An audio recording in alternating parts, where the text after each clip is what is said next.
While retirement is generally seen as a time of relaxation and self-focus, God calls us to love, serve, and help others for a lifetime.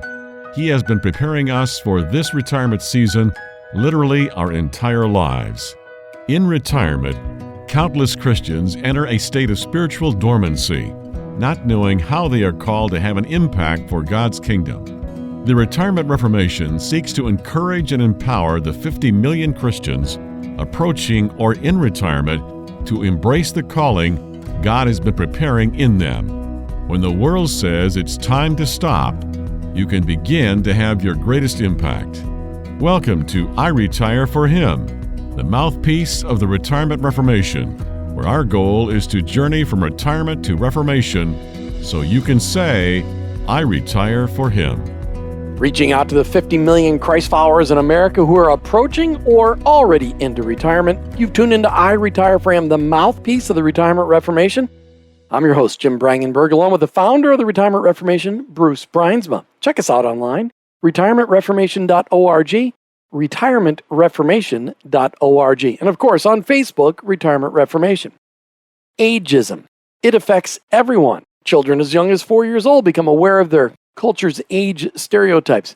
From that age onwards, they internalize and use these stereotypes to guide their feelings and behaviors towards people of different ages. They also draw on culture's age stereotypes to perceive and understand themselves, which can result in self-directed ageism at any age. However, ageism can change how we view ourselves. It can erode solidarity between generations, can devalue or limit our ability to benefit from what younger or older populations can contribute, and can impact our health, longevity, and well-being while also having far-reaching economic consequences. Ageism also increases risky health behaviors, such as eating on an unhealthy diet, drinking excessively, or smoking. Ageism has serious and wide-ranging consequences for people's health and well-being. Among older people, ageism is associated with poorer physical and mental health, increased social isolation and loneliness, greater financial insecurity, decreased quality of life, and premature death. Today, we begin a series on ageism and the Christ-Following Retiree. Why? We believe how we see ourselves is directly related to the messaging we absorb on a daily basis. If that messaging isn't from a biblical worldview that honors and values the participation of retired folks, that message can be harmful. Our three-part series on ageism and the Christ-Following Retiree will focus first on understanding ageism, then on how ageism impacts the world around us, and finally, in our third podcast, we'll focus on how our faith can help us overcome this age discrimination. To help us gain a proper understanding of ageism, Bruce Brynsma from the Retirement Reformation is here to add his personal insight and expertise on the subject. Bruce, welcome back to iRetire4Him. Jim, it's always good to be with you, and I'm excited about this three-part series. It's not exactly the most positive thing to talk about, but I think the results of our conversation will help our audience to be able to navigate some things that are really important for us to both understand and to be able to deal with. Well, and I think that we will be able to turn this into a positive conversation because we're talking about it in the light of Scripture. So, Bruce, why don't you just define for us first, what is ageism? I was in the mall the other day, and there was a mom and probably a 4 or 5 year old boy and their grandfather. And I don't know what their conversation had been up until that point in time, but the young man, the boy, turned to his mother and he kind of looked up at her and says, "Is Grandpa old?" And she turned to him and said, "Well, yes, he is." And that was kind of the end of the conversation.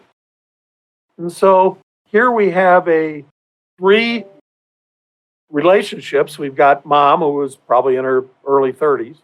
We got the young man, who's 4. And we got grandpa, who looked like he was probably in his late 60s somewhere. And so the relationship between the three now has a little bit of a shadow over it because the little boy knew enough to be able to say, "I think I know what old is," and to ask his mother, is that an example of it? And the mother's affirmation that yes, he's old, and stopping there you have another person. So who is impacted in that conversation and how are they impacted? So what we have is a systemic communication and understanding by different age groups of something that has a slightly negative tinge to what it is. Now, it could have gone the other way. It could have been grandfather saying to mom, is that little guy worth anything? He would not have asked it that way. No, he wouldn't. He's a grandpa. He's a grandpa. So we would have, but in fact, there would be this is a little kid who doesn't know anything. Here's a mom in the middle, and here's a grandpa on the other end of this. And so the stereotypes that exist in our culture with each and every age. So, for example, calling your grandson Pipsqueak. He begins to understand that, well, I don't know what a pipsqueak is, but it doesn't sound very good. That sounds like a mouse to me, and that's not very good. On the other hand, when the grandson is asking, is he old? Does that mean he's in some way knows that there is less value there and that old has a definition, a meaning? And so the systematic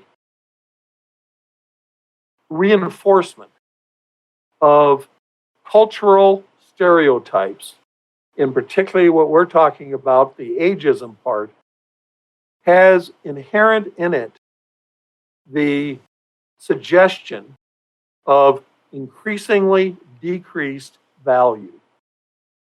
Bruce, when did you learn about ageism? When's the first time you really understood this? Well, as I began to do some research for some of my books, I came across a really great article that talked about it, and I went, that's really true. And that began a little bit of a journey. So that was about 3-4 years ago. And so I'd never put the pieces together to really understand how that worked and what the impact of that was on both the older generation as well as the younger generation. And so I'll give you another example. Because we're talking about a systematic and a systemic, which means built into the culture, view of someone else. So, for example, in our politics today, we use the word immigrants. And the person can use the word immigrant as referring lovingly to the activity of their parents coming over and all the wonderful things that happen. Or it could be talking about the immigrants that are coming across our southern border and that we ought to do something about it. All right, those are systemic kinds of perceptions. In our world, we have those same issues. Let me give you a subtle one that happens. Well, Bruce, when are you going to retire? If I've been asked that one time, I've been asked that 50 times. Now, from an outside objective standpoint, well, for Pete's sake, the guy's 81 years old. He ought to stop working sometime. That would be good for him. And it may be done with a purest of heart, purest of intention.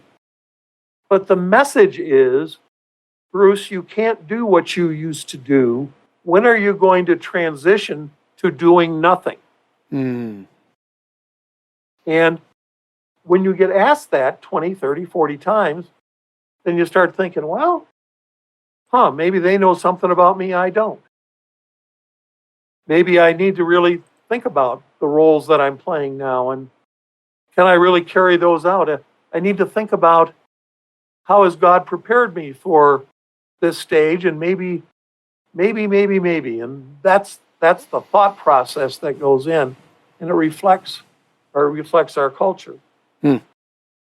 Well, I want to dig deeper into this because there's multiple kinds of ageism out there in our world, but we're going to come back in our next segment and have an interview with Sue Ruddick from DaySpring as she talks about her retired life after DaySpring. And then back in segment 3, we'll finish up this conversation on really defining ageism and how it impacts us. You're listening to iRetire4Him with your host, Jim Brangenberg, and of course, the founder of the Retirement Reformation, Bruce Bruinsma. Please check us out online, retirementreformation.org. We'll be right back. The Retirement Reformation wants to come alongside you as you navigate in each stage of your retirement. Our online resources include our blog, our downloadable books, and life planning studies, as well as membership and coaching options. Go to retirementreformation.org and use these resources to begin the transformation of your retirement. Journey from retirement to reformation, so you can say, I retire for Him. That's retirementreformation.org. Now, back to the show. Hey, welcome back to I Retire for Him, the mouthpiece for the Retirement Reformation. As today we have another conversation with Sue Ruddick. She's a 12-year retired DaySpring employee, online DaySpring.com. 12 years ago, Sue, you retired. And you mentioned me offline how when you retired, you didn't have a lot of prep time for retiring. Yeah. Tell us a little bit about that story. Well, it was like, okay, what do I do, and how do I go about finding out what it is I'm supposed to do, and why am I having these feelings, and how do I deal with this? Is this normal? And so I was questioning God. I don't know about this, Lord. So, I want to hear the story. So you'd been preparing for retirement financially, right? Had you been saving up for retirement? Well, there's a story there, and because of our family situation with some of the children, we had not been able to save and prepare for retirement. And really, my retirement came sooner than I had expected. Okay. So financially, we were not in the best situation. But that aside, it was like that. We talked a little bit about the emotions of the retirement. The sense of self-accomplishment or accomplishment was not there. And all of these things were intertwined. Even though DaySpring is an incredible place to be, I didn't have that to shore me up. Okay. I didn't have that place to exercise what God had gifted in me. So the process. So retirement was thrust upon you a little bit unexpectedly. Yes. How did you adjust? Actually, I think overall I adjusted pretty quickly, but it was a process. And God had to reveal some things to me. It's like the emotions of it that I needed to tend to, that I have since found out are normal, that I wasn't just being a whiny person. And those emotions were? That it was the lack of accomplishment, nothing to put myself into, feeling like that God was through with me. Let's describe those emotions though. Like, how are you feeling? Was it anxiety? Was it fear? Describe those emotions, because people listening to this podcast are going, yeah. It was depression. Okay. It was depression. It was loneliness. It felt like isolation. There was something down deep inside of me that was discontent. All of those negative things that began to pop up, and some I was totally unfamiliar with, were not normally my personality, and yet they were there. What are some of the questions you wish you had asked yourself before you retired? I would have thought through or asked how to prepare for moving to another fulfilling lifestyle, another phase of my life where I felt like it was going to be beneficial, not just for me, but for God's kingdom work.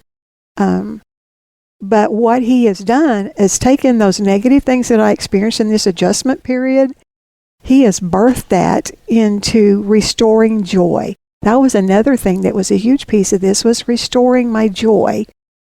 Not only because you seem like a joy-filled person. So you're saying when you retired and retirement was thrust upon you, Sue Ruddick wasn't joyful? Not exactly. So if we brought your husband on and say, okay, what was Sue like? How would he have described you? I don't know if I would even go there. We'll call him after. Oh yeah, please.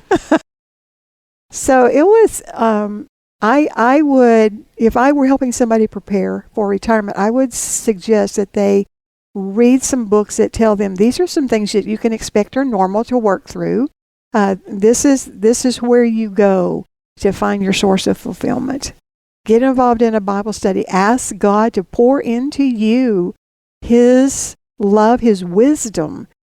Let Him show you what He wants you to be doing. Is it volunteer work? Is it ministering to elderly parents? Is it taking meals to shut-ins? I mean, sometimes we overlook the obvious of what brings us fulfillment. How has God gifted you? Has He given you the gift of hospitality? Bring people into your home. And you don't have to have a full-blown Bible study, but bring them in. When they come through the door, do they just feel like this, wonderful place to be? Do they sense God's Spirit there? You can volunteer your time. You can get involved in a ministry. Use what God has given you. He's given me health and strength and I'll say a sense of competency, slightly. And He will use you if you are willing. He wants to use you to further His kingdom. We want to see results in eternity. We need to give from you our time. You need to be preaching. I love this. Okay, so I want to capture a couple more thoughts from you, though. All right, so your friends that retired before you, did you learn anything from them? No, not really, other than just watching them walk through some of the same things that I was. But it didn't help prepare you, though. No, it did not. Once I was in it, I began to see these things in other women. And before, I hadn't really paid that much attention. I didn't associate that with post-employment. Post-retirement syndrome. Yeah. There you go. It is a syndrome. Yeah, PRS. We got a post-retirement syndrome. Yeah. Okay. You mentioned that your husband, on a previous podcast, you mentioned that your husband retired a couple of years after you. Mm-hmm. Talk to us about that dynamic. I didn't tell you I was going to ask this question. Too bad. Did I roll my eyes? You did roll your eyes. They were very loud, actually. You rolled your eyes out loud. Because a lot of people talk about the dynamic. Okay, when one spouse retires, that's fine. But when the second one retires, it creates a different dynamic at home. Mm-hmm. Talk to us about how you and your husband worked through that dynamic.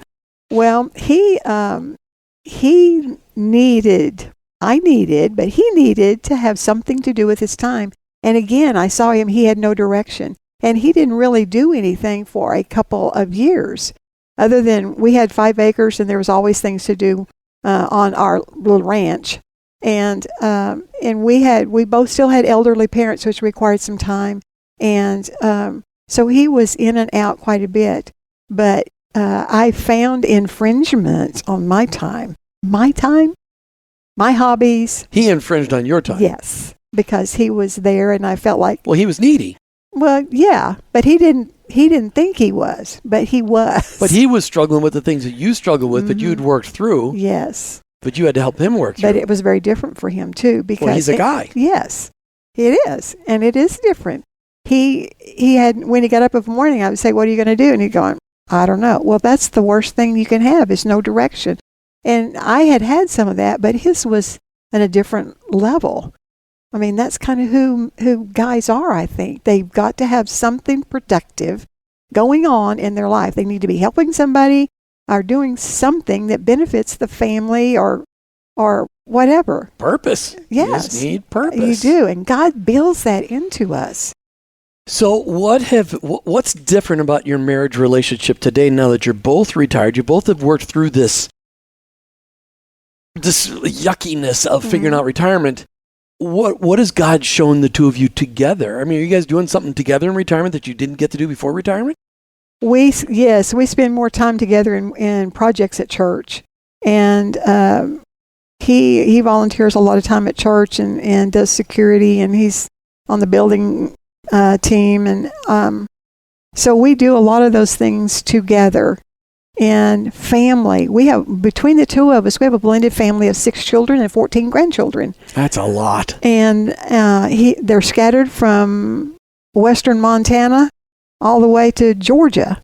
And so our emotions, our mental emotions and everything, we expend a lot in family situations, because with that many children and that many grandchildren, and it's we spend a lot of time developing those relationships. We want to impact our grandchildren, and so we have to work at it. It does not come natural.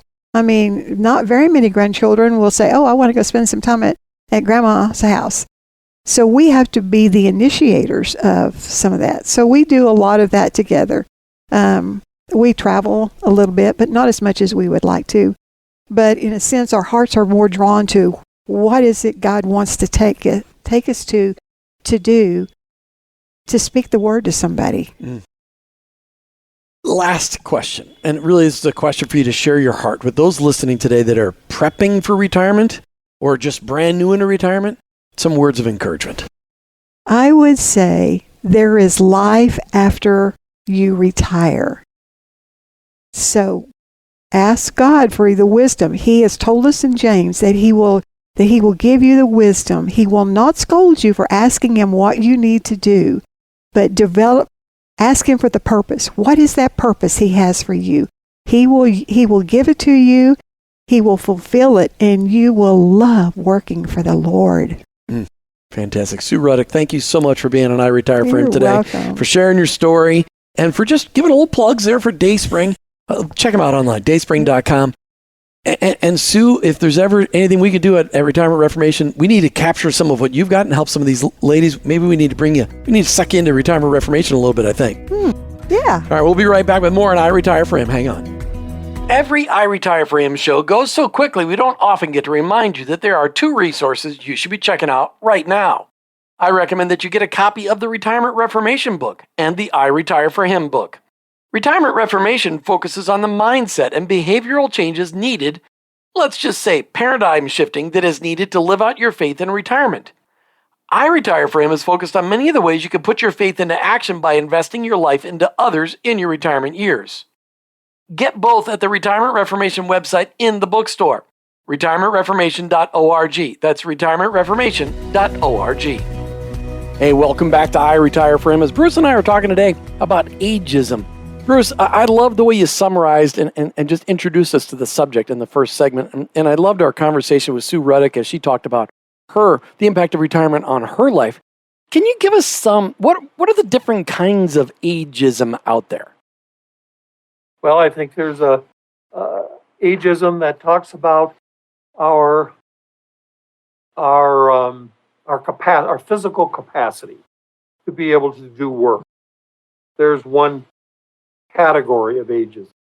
Another one talks about our mental capacity to be able to grasp new concepts, to be able to see new directions, or just to remember where we put our keys. And then there is a third group that talks about just the general deterioration of us as people in terms of being able to deliver value to society. Wow. And you did a great job giving us some examples from things you've observed in the world and read about in the world. But let's get personal. Your folks are gone now, but how did ageism impact your parents? What did you observe? I observed my dad, who was a college dean, also had been a professor. He was an academic and a great musician, by the way.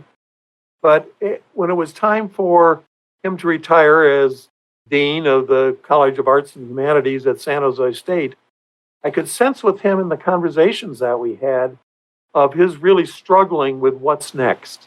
And to find what's next that could reinforce his sense of value to himself. Wonderfully, what happened was that a think tank that was supported by the Prince of the Netherlands reached out for him and asked him to come to the Netherlands with my mom and spend a couple of years doing some research over there. And that was just a great affirmation for him that he still had value. It was in a little different context, a little different way, but it was something that was important to him and that they enjoyed. So that transition was a good one. When they came back after a couple of years in the Netherlands, and then it was, what's next?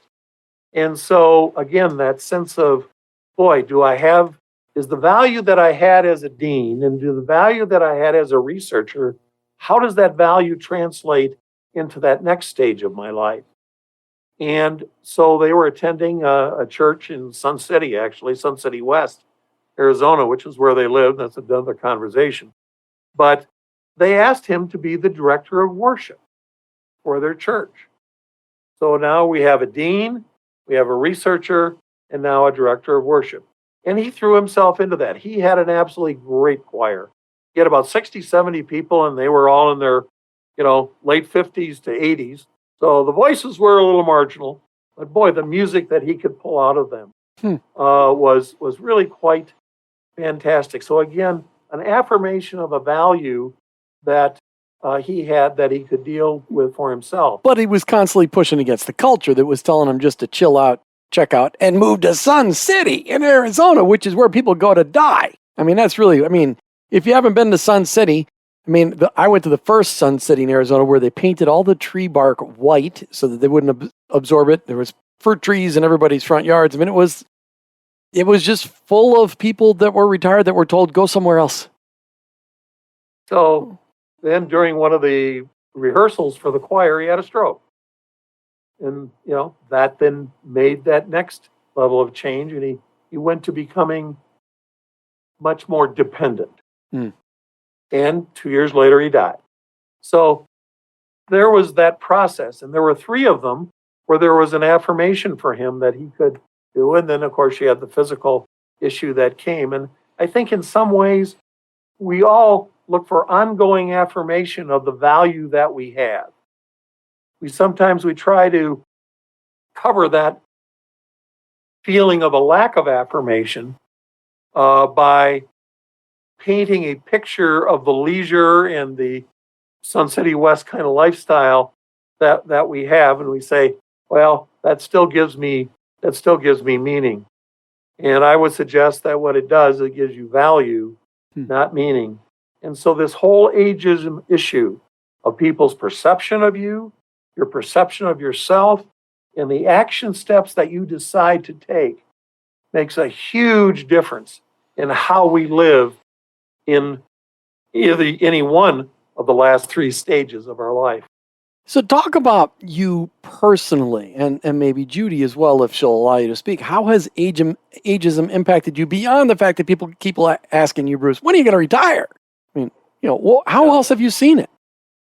Well, for example, I was having breakfast with 2 senior executives of a ministry yesterday, and we were deep into a conversation about their strategy and some of the things that they wanted to do, and was there ways that I could help? And we had a really pretty dynamic conversation. Someone in the course of that conversation, the person across the table from me mentioned that they were 63 and retired. Now, they were doing work for ministry, but 63 and retired. And she kind of looked up at me, and I said, well, I'm 81. She said, you're what? You're 81? And in her voice was, what are you doing in the role that you are playing in relation to us when you're 81 years old? Yet before she knew I was 81, there were 3 or 4 ideas and conversations that we had, and she's all excited. And all of a sudden I'm 81, and she has to rethink that. And so you can see how that plays itself out. So her filter had shades in it already, Bruce. Her filter definitely had shades in it. Now, let me give you the other side. Judy and I are going to take a cruise on the Maine Windjammer. Those are big 4-masted schooners that go out of Camden and they go out in the islands. And we were all excited about that. Made the reservation almost a year ago. So last night after the ball game, I thought, I ought to just check and see if there's any reviews of these, and is there anything about them that I should know before we go in a couple of weeks. So I start reading the reviews, and the first couple were all laudatory and so on. Then I read 3 or 4 that were long that I went, oh, I had no idea about that part of the activity. And so as I read through that for you, when I got up this morning, as Judy and I were going to work out, I said to her, I got some reviews that you need to look at. And you need to look at it, and then we need to talk. So we looked at them, we talked, I called the company again, got some clarification. And as a net result of that, I said to Judy, dear, I think as much as I would like to do this and was looking forward to it, I think the reality of what it is has passed our experience capacity. And she said, "You mean you don't want to go?" And I said, "No, I don't mean that. I just don't think that we are going to be able to really appreciate, enjoy, and engage with the activities in the context of what this ship is." So we talked and prayed about that for a little bit and agreed, and I called and canceled the trip. And that was a definite impact of the age that we are. And so finding what is true about where you are and what culture says you are, and then be able to see what God says you are and be able to put that into a pathway of life, I think is all part of this ageism discussion. Because if we believe what culture says, man, oh man, we should be dead already. Great summary, Bruce. Great conversation on what is ageism. And I can't wait as we get deeper into our 3-part series on really just helping people flesh out how do they react to this? How do they move forward? And you've already given us a couple of examples, but how does our faith ultimately conquer this? And we just encourage you all to just go out to the Retirement Reformation website, retirementreformation.org. There are tons of resources out there to help you walk proudly in your faith and in your life as a retired Christ follower. Check us out online, retirementreformation.org. You've been listening to I Retire for Him, the mouthpiece of the Retirement Reformation, with your host, Jim Brangenberg, and of course, the Retirement Reformation's own Bruce Brynsma. We're Christ followers journeying from retirement to reformation, so we can ultimately say, I retire for Him. Thanks for listening to I Retire for Him with your hosts Jim and Martha Brangenberg and Retirement Reformation founder Bruce Brynsma. I Retire for Him is the mouthpiece of the Retirement Reformation. Most Christians tend to follow the world's pattern of rest and self-pampering during retirement. However, in your retirement, you can be focused on God's unique call to love, serve, and help others. This can be your best season of life if you take advantage of a life's worth of knowledge and experience and combine it with a greater freedom of time and money and invest it all in the generations both preceding and following you. The Retirement Reformation is encouraging Christians to find and follow God's call in all seasons and aspects of life, especially in retirement. Take time to sign the manifesto at retirementreformation.org and explore the wealth of resources available on our site. Join this movement of God and journey from retirement to reformation so you can say, I retire for Him. Go to retirementreformation.org.